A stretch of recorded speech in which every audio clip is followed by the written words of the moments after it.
Okay, so classification and minimisation of errors, ये आज का हमारा टॉपिक है. Now first of all let us start with the classification of errors. अच्छा, errors की क्लासिफिकेशन से पहले कोई मुझे बता सकता है what is mean by errors? किसको बोलते हैं एरर्स? गलतियाँ। गलतियाँ. ठीक है. तो एनालिसिस में गलतियाँ हो सकती हैं. फार्मास्यूटिकल एनालिसिस अगर हम करते हैं तो हाँ क्या सर। गलतियाँ हो सकती हैं? क्या गलतियाँ हो सकती हैं? हाँ सर।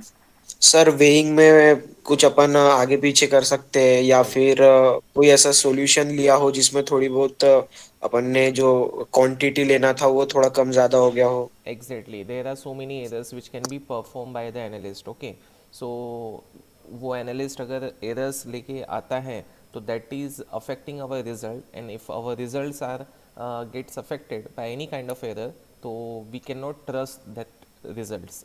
राइट. तो ये एक बहुत इंपॉर्टेंट पॉइंट रहता है कि जो भी एनालिस्ट रहते हैं they are highly, we can say, cautious regarding any kind of activities what they are doing. Okay, right from the beginning, as you said, the weighing up to the calculation and writing the results, यहाँ तक जितनी सारी processes होती है, in each and every point analyst ने काफ़ी ज़्यादा accurate रहना चाहिए एंड प्रिसाइज रहना चाहिए. So let us C the classification of various errors which may arise during the analysis. Okay, so you can see the errors can be classified as two categories. First is a systematic errors and second is called as a random errors. Now systematic errors is also known as a determinate error, and random errors is also known as a indeterminate error. The reason is that we can find out the systematic errors किस वजह से आ रही है, and also we can minimize the systematic errors. However जो ये random errors रहती हैं, ये हमें पता नहीं चलती for what reason it is arising, and we can not minimise this random errors. So what we can say that each and every results has a certain kind of error. If it is a systematic, we can minimize that systematic error. But if it is arises, यानी जो error है, if it is arises because of the some non determined sources, so हम उसको minimise नहीं कर सकते. इसीलिए जब आप कभी फार्माकोपिया के मोनोग्राफ्स रीड करेंगे, सो फार्माकोपिया के मोनोग्राफ्स में जो रिप्रेजेंट किया जाता है, मीन्स परसेंटेज कंटेंट, वो हमेशा एक रेंज में रहता है, एक एब्सोल्यूट वैल्यू नहीं रहती. राइट.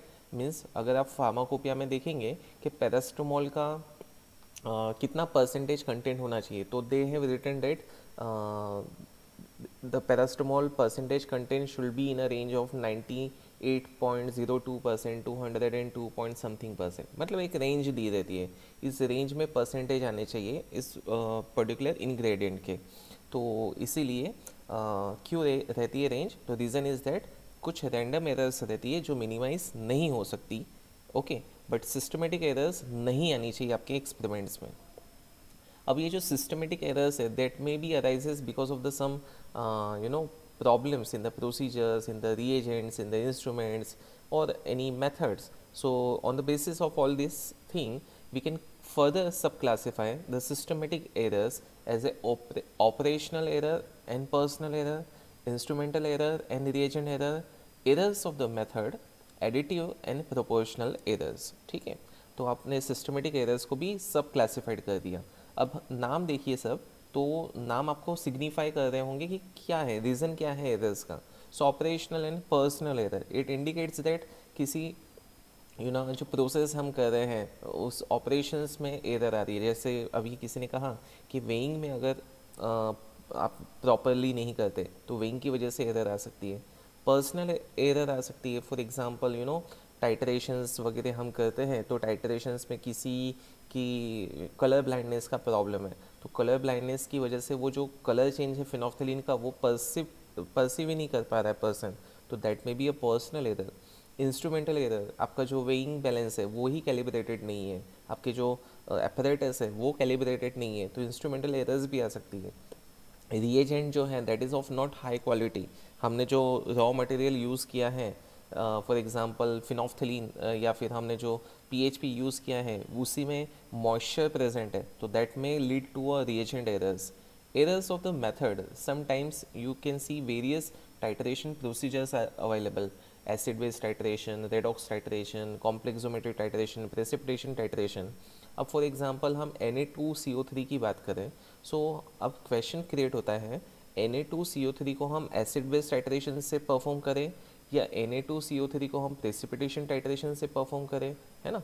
तो क्योंकि Na2CO3 प्रेसिपिटेट भी बना सकता है किसी और दूसरे सब्सटेंस के साथ, Na2CO3 यहाँ पे टाइट्रेशन भी कर सकते हैं because it is a base. तो which method is accurate?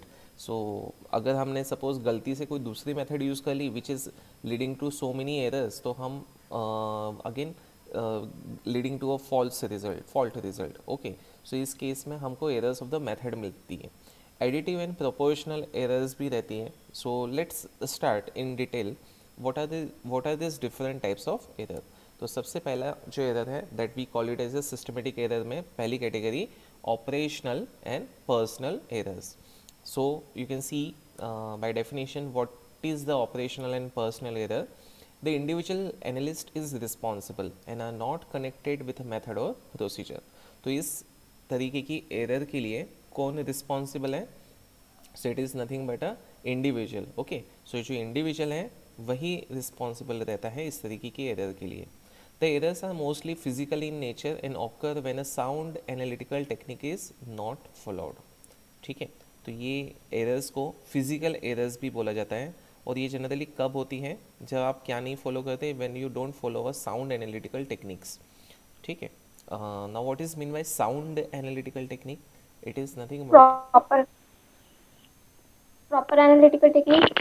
Sorry, The proper analytical yes technique. Exactly, proper analytical technique.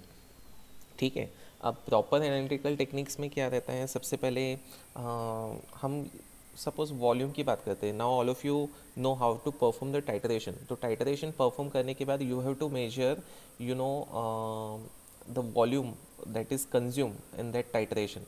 Volume of titrant आपको ब्यूरेट से मॉनिटर करना पड़ता है, ब्यूरेट रीडिंग देखनी पड़ती है। नाउ जब हम ब्यूरेट रीडिंग देखते हैं तो सबसे पहला सवाल आता है कि अपर मेनिस्कस देखना चाहिए कि लोअर मेनिस्कस देखना चाहिए लिक्विड का?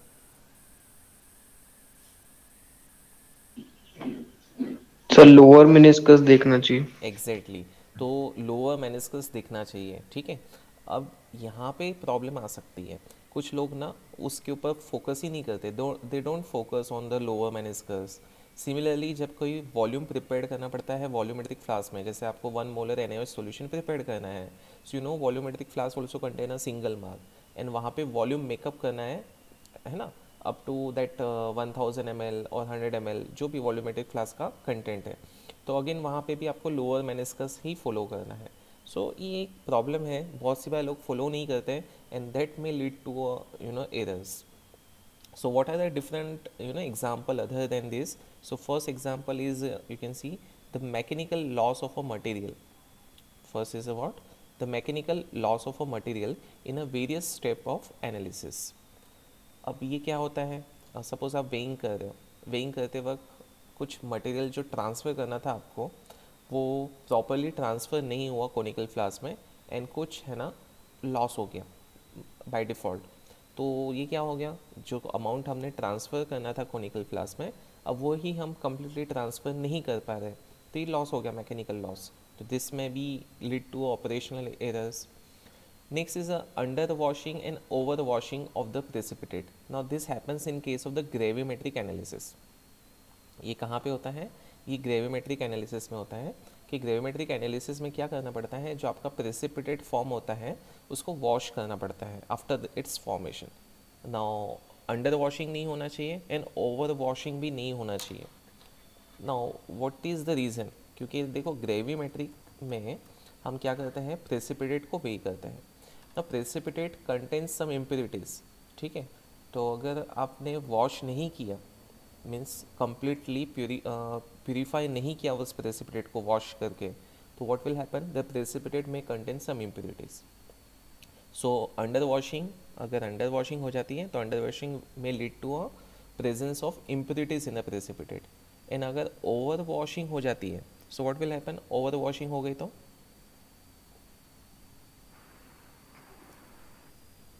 जो प्रेसिपिटेट है वो भी उससे निकल जाएंगे, और एग्जैक्टली। जो वे में हमें टोटल मिलना था उससे थोड़ा कम मिलेगा। Very good, very good. So over washing will lead to a loss of the precipitate, और जो हमें वे करना था प्रेसिपिटेट का वही कम हो गया। So this is again what kind of error? This is a operational and personal error, right? Next is a ignition of the precipitate at incorrect temperature. Again ये भी जो है it is a part of a gravimetric analysis, ठीक है। Ignition करना means compound को completely चार करना, ठीक है। मैंने मफल फर्नेस एक इंस्ट्रूमेंट आपको दिखाया था। So muffle furnace is use for the ignition of the precipitate, where you know we suspend this precipitate at a very high temperature near about 1400 degree Celsius और over in a muffle furnace, and this high temperature leads to ignition of the precipitate, and after ignition the precipitate is wet. तो अगर वो जो temperature है वो temperature आपका बहुत important रहता है इग्निशन के वक्त में। अगर आप प्रॉपर टेम्परेचर सेट नहीं करेंगे तो कंपाउंड कम्प्लीटली इग्नाइट नहीं होगा, तो this lead to error. The next is insufficient cooling of the crucible before the weighing, ठीक है। Again it is a part of this gravimetric analysis. जो क्रूसिबल रहते हैं उनको भी क्या करना पड़ता है, पहले कूल करना पड़ता है, उसके बाद ही वे करना पड़ता है। Because even it is suggested that कि जब भी आप कभी कोई पर्टिकुलर टाइट्रेशन या कोई प्रैक्टिकल परफॉर्म करना स्टार्ट करते हैं, सो आपको उसके लिए क्या करना पड़ेगा, कंपाउंड को वे करना पड़ेगा। So before weighing any compound, it is suggested that you should keep that compound in that weighing balance room, ठीक है। क्या होता है, हर लैब के साथ में एक वेइंग बैलेंस की एक छोटी सी रूम रहती है। मीन्स अगर आपको कोई कंपाउंड वे करना है तो आपको कहाँ जाके वे करना है, you have to go to the weighing balance room, ठीक है। वेइंग बैलेंस रूम में जाके ही कंपाउंड को वे करना है। आप ओपन एटमॉस्फेयर में किसी कंपाउंड को वे नहीं कर सकते, बिकॉज यू नो अगर ओपन एटमॉस्फेयर में हमने अगर वो कंटेनर ओपन कर दिया, इट में हैपन कि मॉइस्चर एब्जॉर्ब कर लेगा। So for that we have a some particular weighing balance room. तो जो भी कंपाउंड है उसको सबसे पहले क्या करना पड़ता है, उस वेइंग बैलेंस रूम में 1 या 2 घंटे पहले रख देना पड़ता है। So what will happen, the compound will attain you know the weighing balance temperature.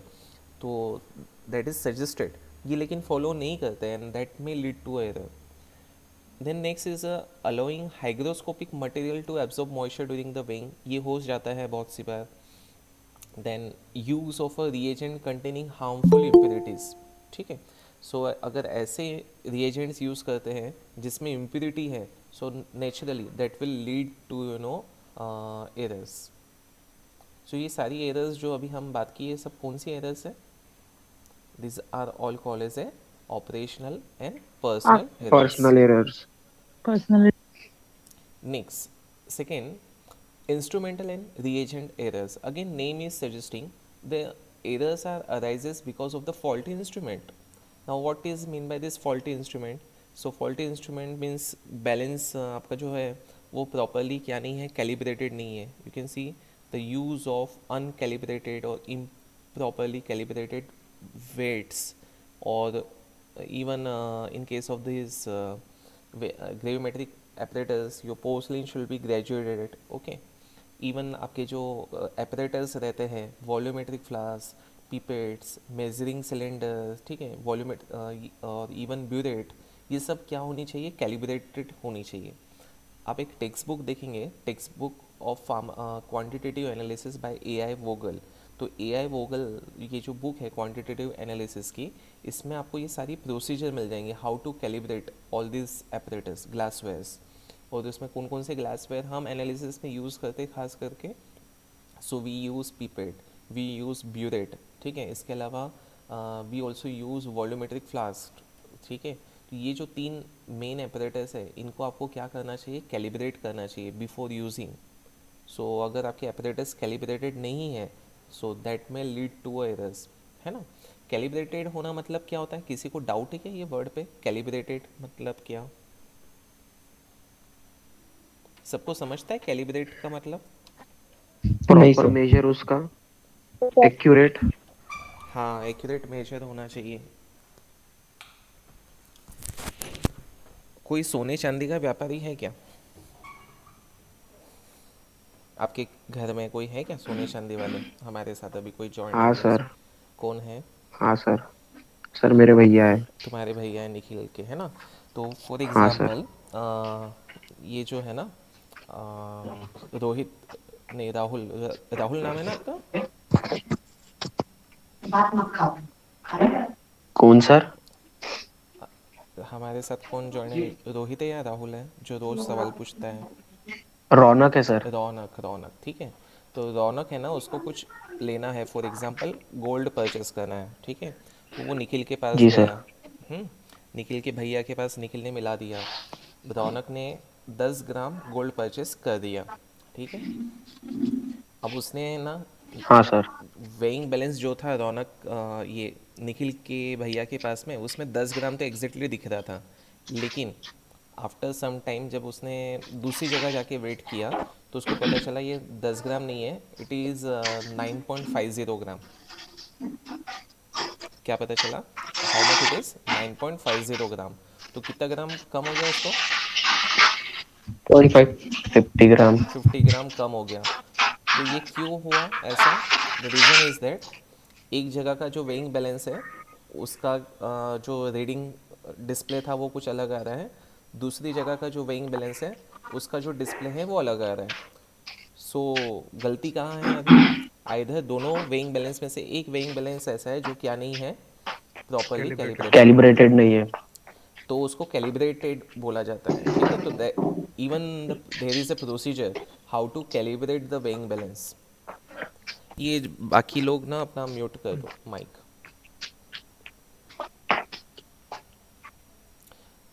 तो बाकी तो ऐसे करके ये हर जगह पे होता है। इवन सब्जी लेने जाते हैं तो एक सब्जी वाला हम बोलते हैं कि बहुत अच्छा वे देता है, दूसरा सब्जी वाला है वो कम वे देता है। द रीज़न इज़ दैट उनकी जो वेइंग बैलेंस रहते हैं वो प्रॉपरली कैलिब्रेटेड नहीं रहते। So you even this is apply in case of this pharmacy. तो आपके जो सारे वेइंग बैलेंस रहते हैं वो सब क्या होने चाहिए, प्रॉपरली कैलिब्रेट होने चाहिए। तो सिर्फ कैलिब्रेट वेइंग बैलेंस नहीं, इवन आपके जो ग्लास वेयर्स है ये भी सारे कैलिब्रेटेड होने चाहिए। मतलब जो भी हम मेजर करें दैट इज़ एक्यूरेट, उसमें कोई गलती नहीं आनी चाहिए, ठीक है। So that is related which kind of error? It is related with the instrumental error. Now next is the reagent error. So what is this reagent error? This may be because of some impurities which may present in the reagent, okay. देखो एक हमारे college में जो सारे हैं ना reagents available हैं, ये सारे गुड अच्छे कंपनी के, मर्क के हैं, फिशर साइंटिफिक के हैं, ठीक है, लोबा के हैं। So in our college we prefer a very good quality of chemicals from the standard branded companies, Loba, Merck and Fisher Scientific. कुछ कॉलेजेस ऐसी रहती है, they don't prefer the good qualities, कुछ ऐसा देखा गया है, okay. They purchase the chemical from the local vendors, and जब ये लोकल वेंडर्स से परचेज किया जाता है, सो व्हाट हैपन्स, नेचुरली इनके जो केमिकल्स रहते हैं they are not of high quality, so they may contain impurities. तो जब हम एक्सपेरिमेंट करते हैं, सो व्हाट हैपन्स, हमारे कॉलेज में रिजल्ट आ जाते हैं, मुझे वो बाकी कॉलेज वाले फिर पूछते हैं यार इसका रिजल्ट नहीं आ रहा है। So what could be the reason? The reason is that the use of a impure chemicals. ऐसा हुआ था, एक मेरे साथ ही मैंने एक देखा था, फेरस सल्फेट का एक एसे करना था, ओके। जब फेरस सल्फेट का हम एसे कर रहे थे, सो हमने एक एक्सपेरिमेंट परफॉर्म किया, एंड टाइटरेशन की जो रीडिंग आनी चाहिए वो पता है क्या, विद इन 2 ड्रॉप्स आ जाती थी। मीन्स 2 ड्रॉप्स हमने ऐड किए टाइटरेंट के, और फेरस सल्फेट का जो कलर है वो चेंज हो गया। सो हमने देखा क्यों हो रहा है, हमने बहुत सारी चीज़ें चेंज करके देखी। हमने इंडिकेटर फ्रेश किया, हमने जो रिएजेंट थे सारे फ्रेशली प्रिपेयर किए। एक बार हमने ये भी किया कि फेरस सल्फेट का नया कंटेनर लेके आ गए स्टोर हाउस से, वो नए कंटेनर के साथ में हमने ये प्रैक्टिकल करके देखा। सो अल्टीमेटली लास्ट में रीज़न समझ में आया, ठीक है। और कैसे समझ में आया, हमने फिर एक वही बताया था ना, अच्छी कंपनी का फेरस सल्फेट यूज़ किया, मर्क कंपनी का ferrous sulphate. And Merck company का जब फेरस सल्फेट हम यूज़ करते तो रीडिंग बहुत अच्छे से प्रॉपरली आ गई, results are also very good. But with that local company vendor product we are getting a very bad experience, means just 2 drops of the titrate and change in the color. सो ये क्यों होता था? The reason is that it might be कि जो उसका ferrous sulphate था, ठीक है, ये ऑलरेडी क्या हो चुका था, ऑक्सीडाइज हो चुका था, and it is converted into ferric sulphate FeSO4 when it is comes in contact with the atmosphere, तो वो फेरस सल्फेट ऑक्सीडाइज हो जाता है and it is converted into ferric sulphate. तो वो जो ग्रीनिश कलर का रहता है ferrous sulphate, it was oxidise lot of, although उसका ग्रीन कलर तो काफ़ी कुछ सेव था, but it was not we can say intense green, बहुत ही लाइट ग्रीन हो चुका था, और इसी वजह से शायद वो फेरस सल्फेट हमको गलत रिजल्ट दे रहा था। ठीक है, तो ये रीज़न है, यानी कि एक हम समझ सकते हैं कि लोकल वेंडर्स जो ऐसे एपरेटर ऐसे केमिकल्स यूज़ करते हैं जो हाईली प्योरीफाई नहीं रहते, सो दिस में also lead to a errors in your results. ठीक है, तो आपके जो भी रिएजेंट्स रहते हैं वो कैसे होने चाहिए, high quality, high grade quality के होने चाहिए। समझ में आए ये दोनों एरर्स, तो instrumental and reagent error.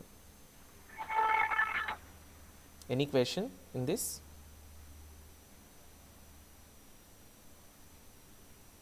No sir. Okay, so next is the errors of the method.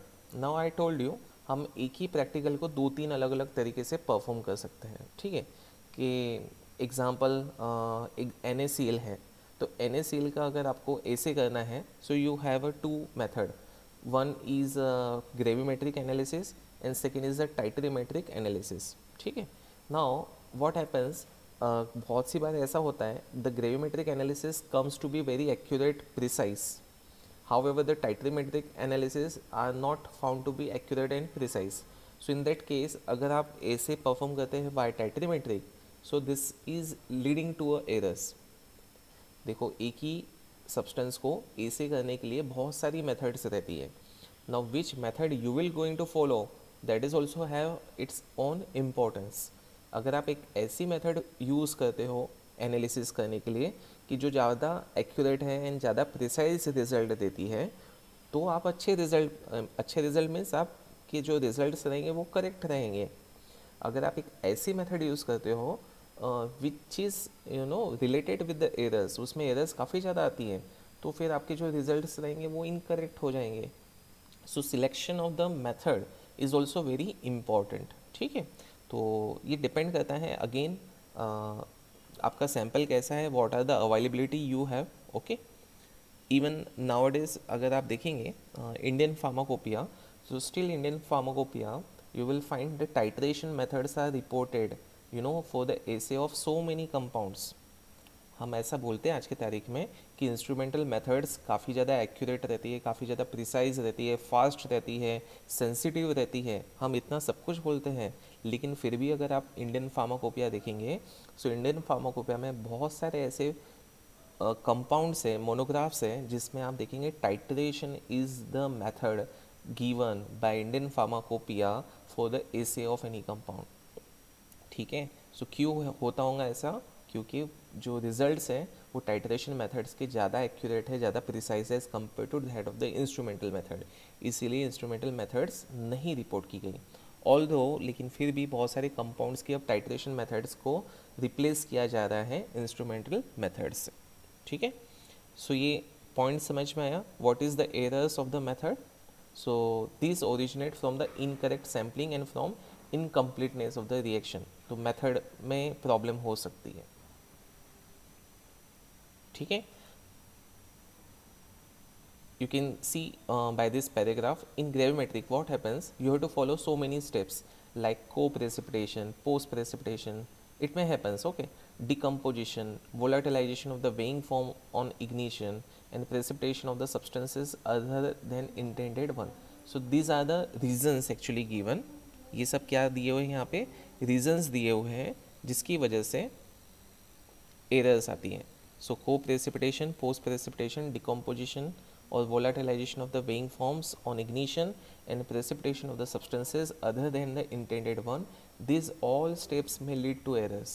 and in case of the titrimetric, errors कहाँ से आ सकती है, so error may occur owing to failure of a reaction to proceed to the completion, occurrence of induced and side reaction of the substances other than the constraint being determined, and difference between the observed end point and stoichiometric equivalence point of a reaction.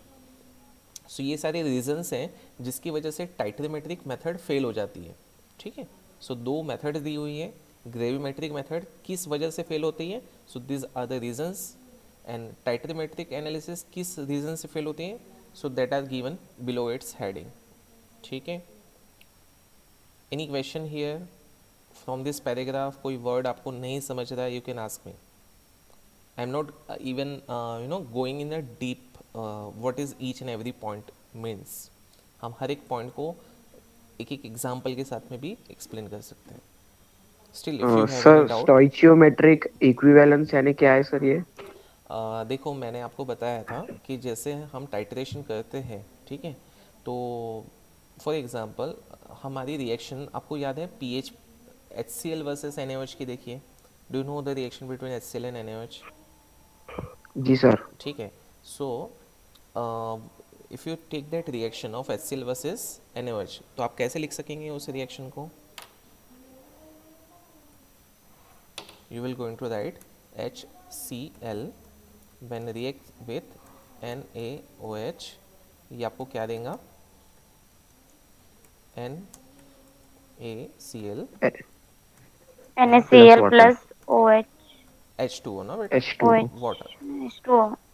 ठीक है, ये मिलेगा आपको. Now in this reaction how many moles of HCl is reacted with how many moles of NaOH? 1 mole of HCl plus 1 mole of NaOH. Yes, exactly.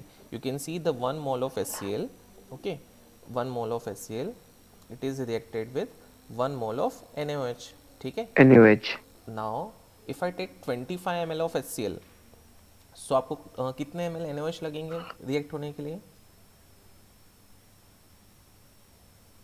If I take 25 ml of HCl, so आप कितना expect करते हैं, कितना ml 25 ml NaOH लगेगा? Sorry, मेरा सवाल में ही answer आ गया. अगर आपने 1 मोल HCl लिया तो कितना मोल NaOH लगता है? 1 मोल NaOH. 1 mole. तो मेरा वैसा ही है, अगर आपने 25 ml HCl लिया तो कितने तो 25 ml NaOH भी लगेंगे. 25 NaOH. एग्जैक्टली. वैसे ही अगर मैंने 25 ml ऑफ 0.1 मोलर HCl लिया तो कितना NaOH कंज्यूम करेगा? 25 ml ऑफ 0.1 मोलर HCl लिया तो कितना NaOH कंज्यूम करेगा? 25 ml of 0.1 molar NaOH. Exactly, बरोबर है. तो अगर LHS इतना है तो RHS इतना होना चाहिए. सो थेरेटिकली अगर हम कोई प्रैक्टिकल करने जा रहे हैं, वहाँ पे आपके पास कोनिकल फ्लास्क में you have a 25 ml of 0.1 molar HCl. So what you expect, कितना NaOH कंज्यूम होना चाहिए from the burette for that reaction? 0.1 molar 25 ml. Yes, exactly. NaOH. You can expect that 25 ml 0.1 molar NaOH consume होना चाहिए.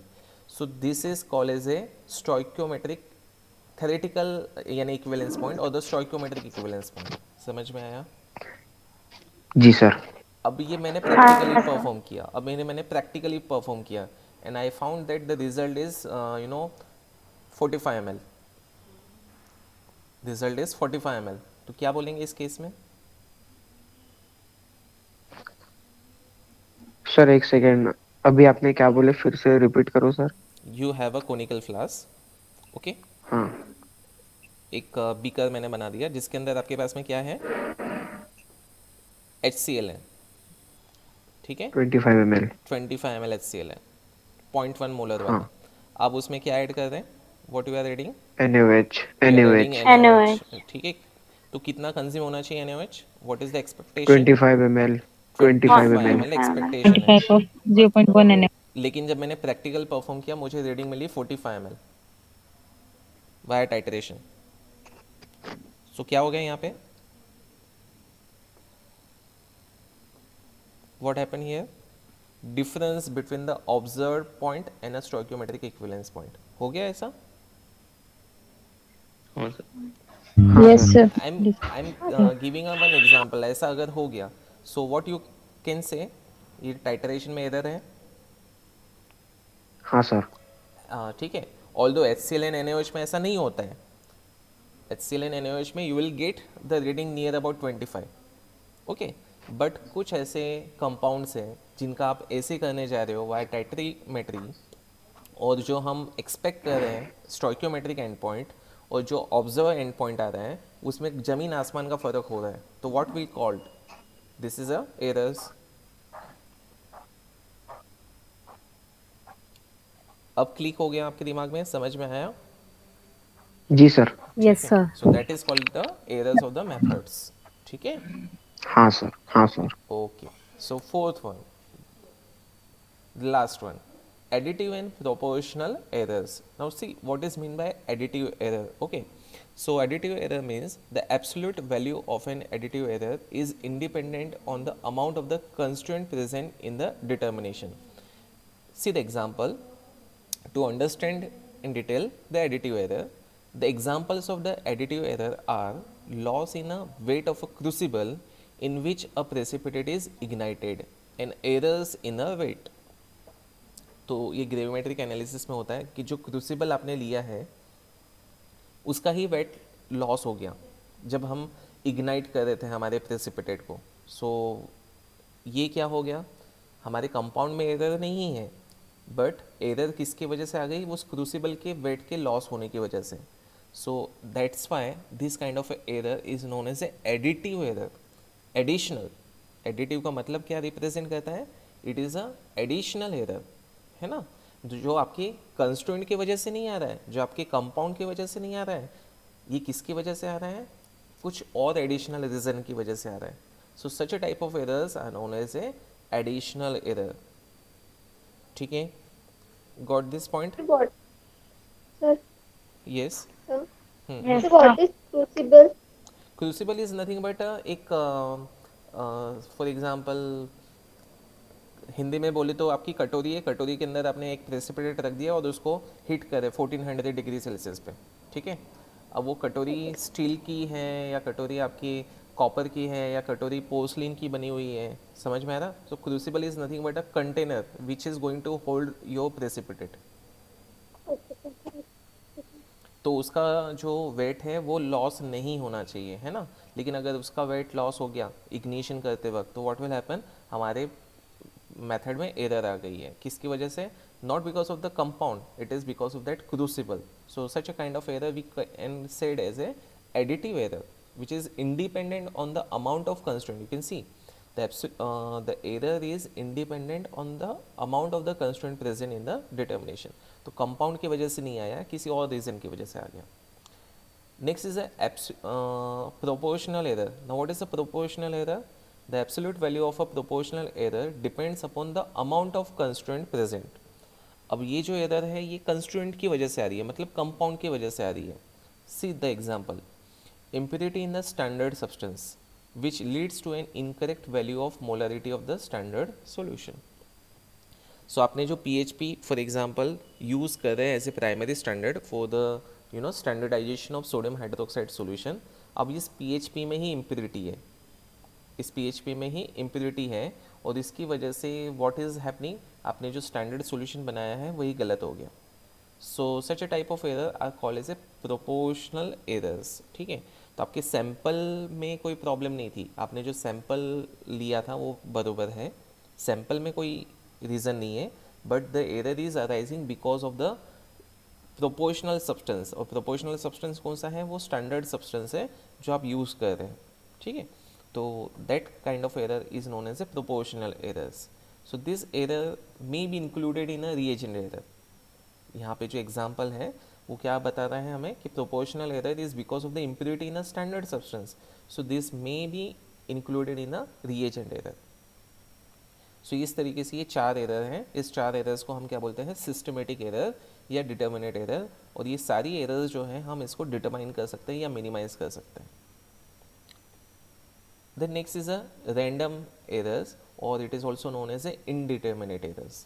Now this errors we don't have any reason, any cause why this is arising.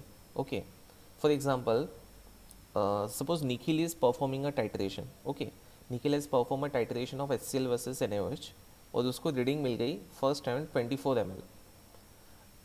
क्या निखिल को second time जब titration करेगा तो exactly वही 24 ml मिलेंगी? Do it will so? No sir. नहीं, थोड़ा तो कुछ रीज़न आ जाएगा, डिफरेंस आ जाएगा. सो क्यों डिफरेंस आया? Nikhil has follow each and every step accurately with same reagent under same identical conditions, but लेकिन रिजल्ट सेम नहीं आ रहा है.